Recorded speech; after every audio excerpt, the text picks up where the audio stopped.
ರಾಜಕೀಯ ತಂತ್ರಗಾರಿಕೆ ಕುರಿತಾದ ಸಲಹೆಯನ್ನು ಕೊಡುವಂತಹ ಪರಿಸ್ಥಿತಿಯಲ್ಲಿ ನಾವಿಲ್ಲ.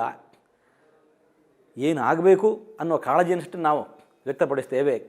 ಅದಕ್ಕೆ ಬೇಕಾಗಿರುವ ಕಾರ್ಯತಂತ್ರಗಳನ್ನು ರೂಪಿಸೋದು ಅದು ಅವರಿಗೆ ತಿಳಿದಿರುವಂತಹದ್ದು. ನಾವು ಬರೆದೇ ನಮ್ಮ ಅಪೇಕ್ಷೆಯನ್ನು ಮುಂದಿಡ್ತಾ ಇದ್ದೇವೆ. ಹೇಳಿ ಕೇಳಿ ಅಲ್ಲಿ ಹಿಂದೂಗಳು ಅಲ್ಪಸಂಖ್ಯಾತರಿದ್ದಾರೆ. ಅಲ್ಪಸಂಖ್ಯಾತರಿರಲಿ ಬಹುಸಂಖ್ಯಾತರೇ ಇರಲಿ, ಈ ರೀತಿಯ ಪರಸ್ಪರ ಹೊಡೆದಾಟ ಬಡಿದಾಟಗಳು ಅವು ಯಾಕಾಗಬೇಕು? ಎಲ್ಲರೂ ಕೂಡ ನೆಮ್ಮದಿಯಿಂದ ಇರಬೇಕು ಅಂತ ಬಯಸುವವರು. ಹಾಗಾಗಿ ಯಾರು ಕೂಡ ಯಾರಿಗೂ ಇಂತಹ ಅನ್ಯಾಯಗಳನ್ನು ಮಾಡಬಾರದು. ನಾವು ನಿತ್ಯ ನಮ್ಮ ದೇವತಾರಾಧನೆ ಕೊನೆಯಲ್ಲಿ ಪ್ರಾರ್ಥಿಸೋದು ಸರ್ವೇ ಜನಾ ಸುಖಿನೋ ಭವಂತು ಎಂಬುದಾಗಿ. ಆ ನಿಟ್ಟಿನಲ್ಲಿ ನಮ್ಮ ಪ್ರಾರ್ಥನೆಯೊಂದೇ ಅದು ಸಾಲೋದಿಲ್ಲ.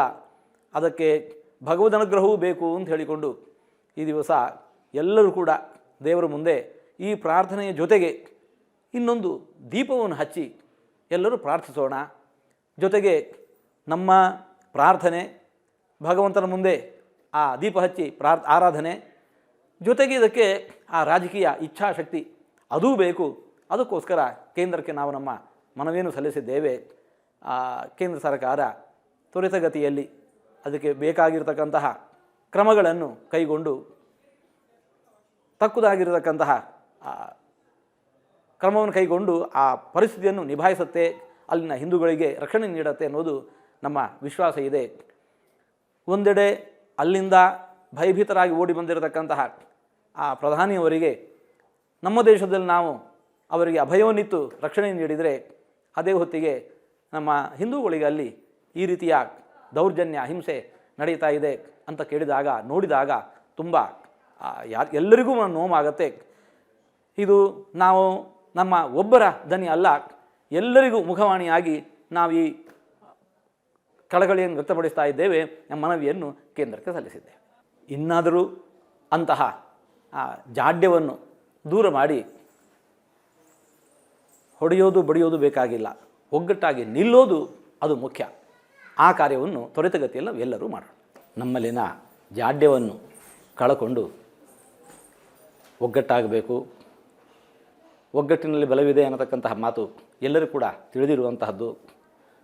ಆ ಒಗ್ಗಟ್ಟು ಏಕತೆ ಇಲ್ಲ ಅಂತಾದರೆ ಅದರಿಂದ ಆಗುವ ದುಸ್ಥಿತಿ ಅದು ಏನು ಅನ್ನೋದನ್ನು ಎಲ್ಲರೂ ಕೂಡ ಕಣ್ಣಾರೆ ಕಾಣ್ತಾ ಇದ್ದೇವೆ.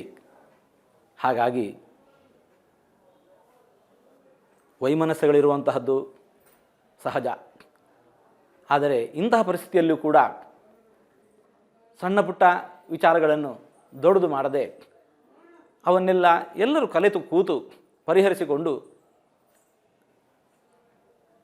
ಸಮುದಾಯದ ಸಮಾಜದ ಏಳಿಗೆಗಾಗಿ ಎಲ್ಲರೂ ಒಂದಾಗಬೇಕಾಗಿದೆ. ಎಲ್ಲರೂ ಆ ದಿಶೆಯಲ್ಲಿ ಪ್ರವೃತ್ತರಾಗೋಣ. ಸನಾತನ ಸಂಸ್ಕೃತಿಯ ದೊಡ್ಡ ಪರಂಪರೆ ಯಾವ ದೇಶದ ಮೇಲೂ ಕೂಡ ದಂಡೆತ್ತಿ ಹೋಗಿ ಇತರರನ್ನು ಘಾಸಿಗೊಳಿಸಿದ್ದು ಅಂತ ಇತಿಹಾಸದಲ್ಲೇ ಇಲ್ಲ.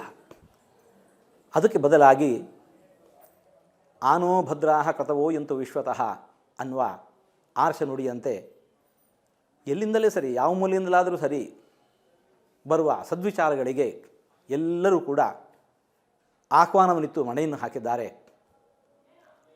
ಆದರೆ ಹಾಗೆ ಗಾಳಿ ಮನೆಯೊಳಗೆ ಎಲ್ಲ ಕಡೆಯಿಂದಲೂ ಕೂಡ ಬೀಸಿ ಬರಬೇಕು. ಆದರೆ ಬರುವ ಗಾಳಿ ಅದು ಸುಂಟರ ಗಾಳಿಯಾಗಿ ಮನೆಯ ಮಾಡನ್ನೇ ಹಾರಿಸತ್ತೆ ಎಂತಾದರೆ ಆವಾಗ ಮಾತ್ರ ಎಲ್ಲರೂ ಎಚ್ಚೆತ್ತುಕೊಂಡು ಅಂತಹ ಗಾಳಿಗೆ ನಾವು ಬಾಗಿಲು ಹಾಕಬೇಕಾಗತ್ತೆ.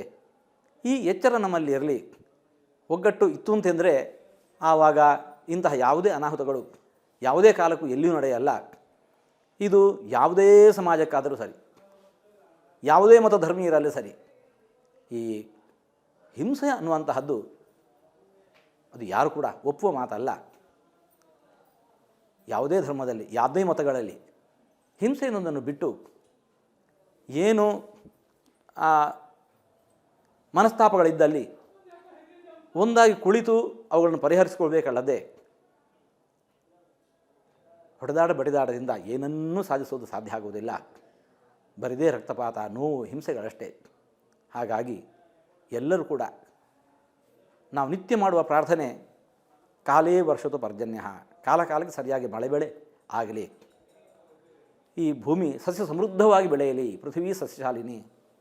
ದೇಶೋಯಂ ಕ್ಷೋಭರಹಿತ, ಎಲ್ಲಿ ಕೂಡ ಯಾವುದೇ ಬಗೆಯ ಕ್ಷೋಭೆಗಳು ಇರದಂತೆ ಆಗಲಿ ಅಂತ ನಾವು ನಿತ್ಯ ದೇವರಲ್ಲಿ ಪ್ರಾರ್ಥಿಸ್ತಾ ಇದ್ದೇವೆ.